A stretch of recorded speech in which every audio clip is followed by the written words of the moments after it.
నమస్కారం. ఇది 32వ reel. ధర్మానందుని team దక్షిణ అడవులకు చేరుకుంది. దూరం నుండి పొగ కనిపిస్తోంది. ఈ అగ్ని ప్రమాదం చాలా భయంకరంగా ఉంది. మంటలు ఆకాశాన్ని తాకుతున్నాయి. అడవి అంతా కాలిపోతోంది.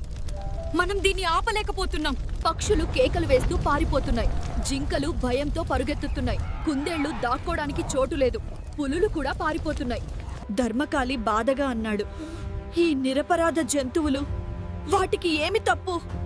ఈ రాక్షసుడు ఎంత క్రూరుడు! అకస్మాత్తుగా మంటల మధ్య నుండి ఒక భారీ ఆకృతి కనిపించింది. అగ్నిదైత్యుడు. అతడు భయంకరంగా ఉన్నాడు. అగ్నిదైత్యుడు భయంకరంగా నవ్వాడు. ఈ అడవిని నేను పూర్తి కాల్చివేస్తాను. ప్రతి చెట్టు, ప్రతి జంతువు అన్నీ నాశనం. అతను అగ్ని రాక్షసుడు. నా అగ్నిశక్తి అతనిపై పనిచేయదు. ధర్మానందుడు అన్నాడు, ధర్మరక్షకుడా, నీ సమయం వచ్చింది. ధర్మరక్షకుడు ముందుకు అడుగు వేశాడు. ధర్మరక్షకుడి చేతులు నీలం రంగులో ప్రకాశిస్తున్నాయి. నీటి శక్తి సక్రియమవుతోంది.